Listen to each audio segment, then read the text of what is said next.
Hello, friends. Day 42. Bar is closed. So I feel like I'm ringing the bell here today. 42 days feels kind of like one of those ding ding, you made it across some kind of finish line. Preston's here with me again for another day on the show. Howdy. Hey. You know, I have all these and we've been talking about all this philosophical stuff. Who was the guy that I just mentioned the other day that drove me crazy that I didn't know about the Greek? Pythagoras. I mean, unbelievable. And so it was kind of this constant conversation around that people have been seeking truth and somehow universal truth and conscious, awareness about what the human existence means for quite some time. Forever. It's like forever, right? It's like not a new conversation. And I was saying in one of my previous episodes, I knew there was so much I didn't know, and I often would say I admit to knowing nothing, and I meant that more so from my belief systems weren't so rigid, but as I continually kind of slow down enough in my life to pay any kind of attention, I realize how much I really don't know. It's endless. Endless library of infinite. Enough books that they're falling apart at the seams. So I'm going to read something that my dear friend Sue has shared with me several times in life, and it's kind of this meaning of life conversations, if you will, because that's really where I'm at right now, and especially on day 42, you got under 20 days to go for me on this 60-day sobriety trip. And as I've invited anybody else on the road, pick your own 15 days, 5 days, 30 days, 60 days, whatever it is. Mine was 60 because I knew myself enough to know that. Why was it 60? Well, the first time I was just thinking, I just picked a number that felt like it was out of my reach. 30 days seemed like something that I was stubborn enough to pull off, but 60 days seemed like that with the level of commitment that I had to boozing, that was going to be hard. And so this time I just kind of figured, let me enjoy the same, because it is a long time not to drink. And I love drinking. Even today, I was thinking to myself, wow, I've just gotten some things really done. I'm really in place. I'm really loving, I got some time on my hands. I'm feeling inspired. Got Outcast blasting.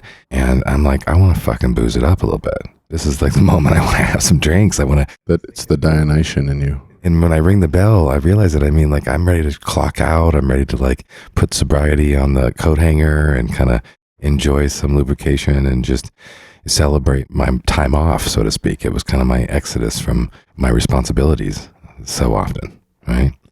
But then, again, as I recap and think, okay, well, you don't get to do that. That's the constant reminder. This is a self-control thing of, oh, well, that's great. Accept your emotions and feelings on that, but then move on. You're not going to do that tonight.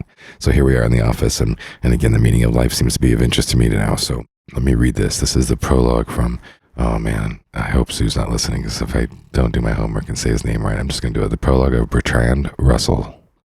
And this is a prologue to his autobiography. You'll have to look him up, but he's obviously a person who's lived an extraordinary life and has been highly invested in the human experience. And so, isn't he an American philosopher? I'm going to let everybody else look it up because I'm not going to bastardize it. So, what I have lived for. 3 passions, simple but overwhelmingly strong, have governed my life. The longing for love, the search for knowledge, and the unbearable pity for the suffering of mankind. These passions, like great winds, have blown me hither and there in a wayward course over a great ocean of anguish, reaching to the very verge of despair. I have sought love first because it brings ecstasy. Ecstasy so great that I would often have sacrificed all the rest of my life for a few hours of this joy.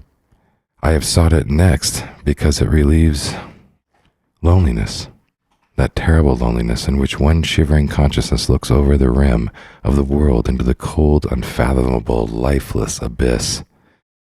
I have sought it finally because in the union of love, I have seen in a mystic miniature the prefiguring vision of the heaven that saints and poets have imagined. This is what I sought, and though it might seem too good for human life, this is what, at last, I have found.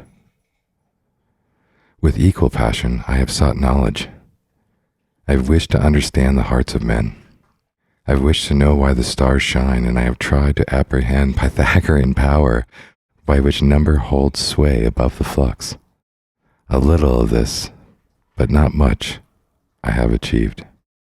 Love and knowledge, so far as they were possible, led upward toward the heavens, but always pity brought me back to earth. Echoes of cries of pain reverberate in my heart.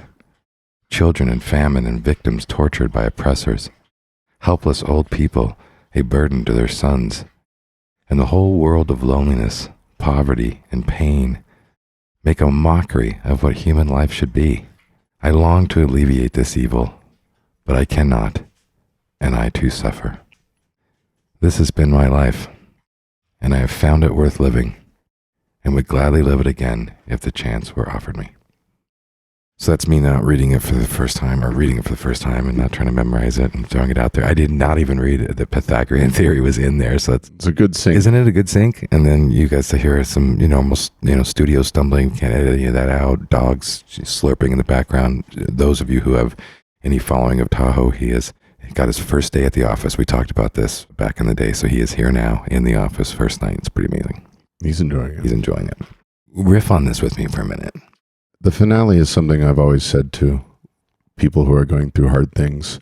I view life as worth living no matter how terrible it is. It's better than non-being. But to riff on that a little bit, our language is one where we use the vocabulary of the living to analyze everything around us. So when we're talking about mortality and death, we're really talking about it as like a stranger or a form of gossip, because it's not something that we know. All of the context of our life is the living. So it's strange to me that death is this thing we think we know anything about, and it causes us so much anguish. We don't know what it is at all, because we only know life. Well, I mean, my version of that death is like dying daily, right? Like I always feel like I was just pretty fearless about like growing up. I haven't had much fear about like death from here on earth, but it's like the living dying is what has always petrified me. And actually, I was thinking of that a little bit myself, is today in a moment of kind of watching the right light and the snowy day, blue skies, feeling kind of upbeat. And I was remembering that I've had many of a conversation of saying I want to die kind of quietly in the background of like some kind of self-biography was saying in a way, like suffering has been something I've wanted to know well, it seems. And I've talked myself into it for many years, even subtly. And so at some point I made a decision that it was okay to think about checking out.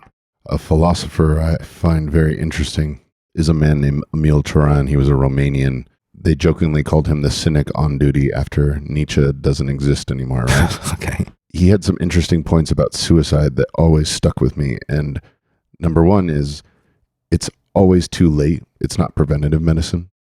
And then number two, he thought that it was a great privilege, and one of the huge markers of being human was the ability to terminate your life at your discretion. And I always found that very interesting. He's like, the real hell is being in a condition where you're not autonomous enough to even exercise that right.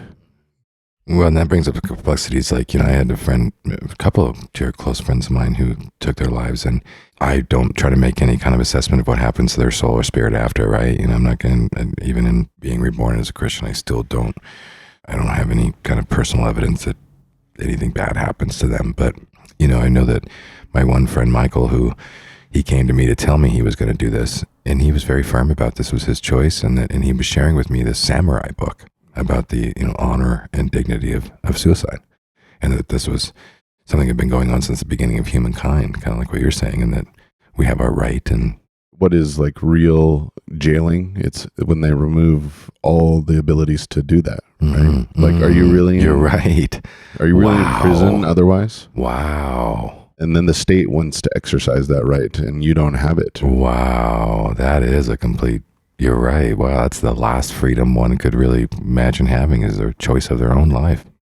Wow. And then, we talk about this afterlife stuff too. A lot of the branding that comes around this is kind of this, the gods of wine. Dionysus. So what do you think about the fact that there is that kind of, acknowledgement and recognition of the spirit of spirits? I think you had your Apollonian morning, right? You were very organized and productive, and it was a bright day, and Apollo's associated with the sun a little bit. And then you said you want to ring the bell, and I think that's that Dionysian quality. I see it in my children and I remember it as a child, where you just want to like spin around to disorient yourself, right? Right. Because sometimes awareness feels like a burden, And so I think that's where we want to check out. I can imagine kids like spinning in circles, at the outdoor pops concerts in a, county fair or something, and just wanting to get dizzy and fall on the ground. It's a strange, what's that, Will? Right.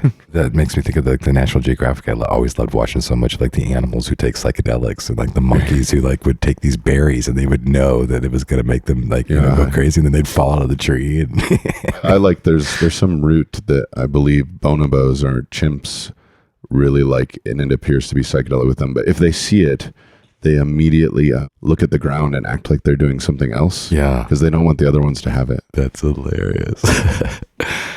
So Altered States. And that was actually the name of the movie I was telling you about, William Hurt, to watch Altered States, right? Let's kind of finish on that. Your thoughts on Altered States all the way around. I saw the movie a long time ago. Altered States, though, I've always had a drive to them.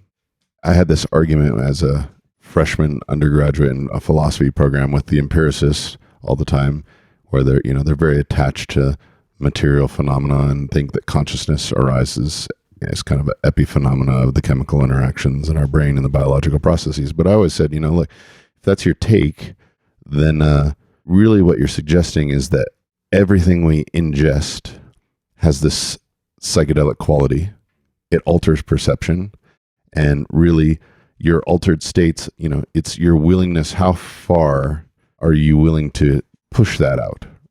Because even at the end of the day, consuming, obscure, dense theological literature or even fiction, it's tripping. And you're even, if you really get into fiction, you become one of those book nerds like that. People treat you just like they treat the hippie who might have burnt out. Yeah, right? Wow. All right. Well, you heard it here first.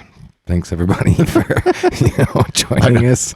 I don't think we stayed on the tangent of the prologue. Oh, should we? Let's stay on that. It was good. I feel his humanness in it. Yeah. He really.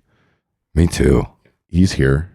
I like that he likes the existential angst that comes with being human. And I'm sure it took a lifetime to get there because it's hard on you. Right. Yeah. That's what's this materialistic and consumer bent that people have. It's really it's a type of checkout because it lets you not deal with that. I think that's really what I was kind of scratching at in this whole episode, was that version of like what is checkout versus what isn't checkout, like what is being very acutely aware of the human condition you experience in it versus what are the ways that we really try to check out and want to check out. Checkout has been booze sometimes. Right. Yeah. I mean, definitely. Music lets me check out in a positive way. Exactly. That's what I'm trying to find replacements to check out. Like I'm totally acknowledging that I'm still going to want to check out. I'm still going to want to, and I think also for the range that I talk about, I really think I need to switch it up a bit. Maybe those Sufi mystics are onto something with this spinning around the dancing dervishes, right? Maybe that's what's going on. Right, exactly. I think so. I mean, I'm ready for a renaissance like that. I mean, I'm open. Crystal bowls and freaking ring tones and that's spinning around. That's the funniest checkout that's been making a comeback is crystals. Isn't it? Yeah. Yeah. Yeah. People I would never imagine. Freshman, sophomore girls in college who are studying nursing. I mean, that's a personal reference to my lady sister, but yeah, it's really funny. I love it. Yeah. We told her she should be a geologist. That's how much she seems to be loving the crystals. Yeah. I'm seeing them out, on full moons with all kinds of people talking about getting their full moon juice back up in their crystals. I like uranium. Uranium. Why? I think we're about to end the age of radio frequency as our dominant communication tool. Okay. It was demonstrated that you could transmit data via neutrinos, and that makes it so there would be no dead spots for calls. You could be in a mine 5 miles underneath the ground and you would be able to get a telephone call. Wow. Okay. And they need things like uranium. And I also think we're on this Promethean edge of energy development where people have really demonized nuclear power, but we're right at the edge of being able to do it a very ecological way where we don't have to store things indefinitely. You're into that?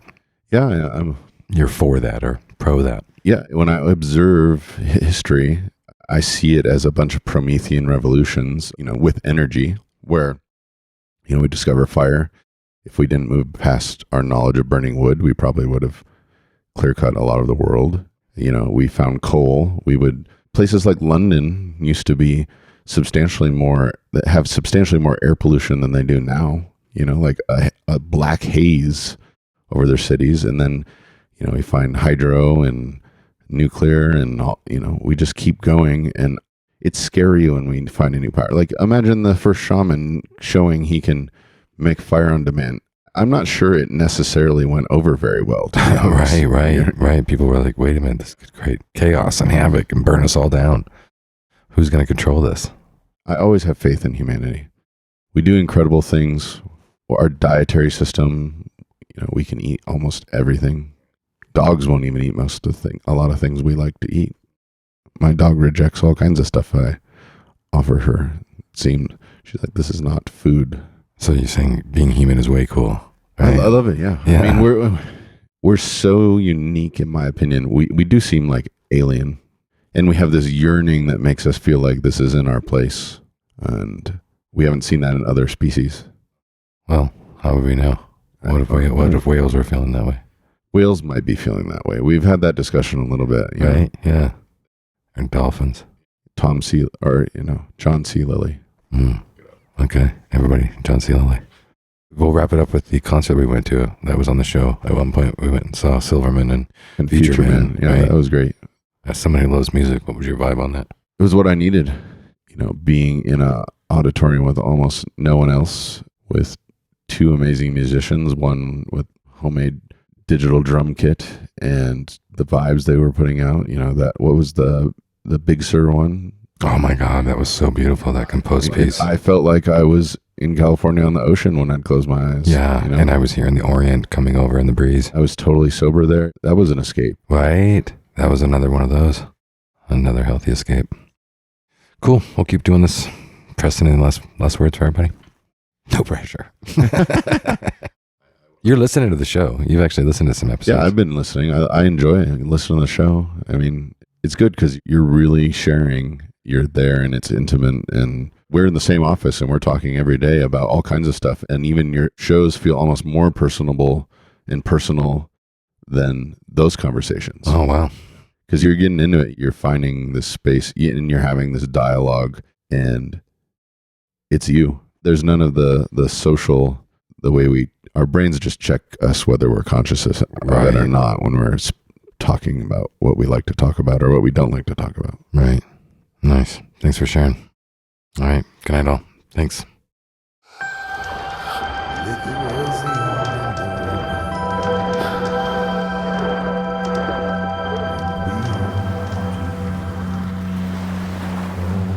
Time.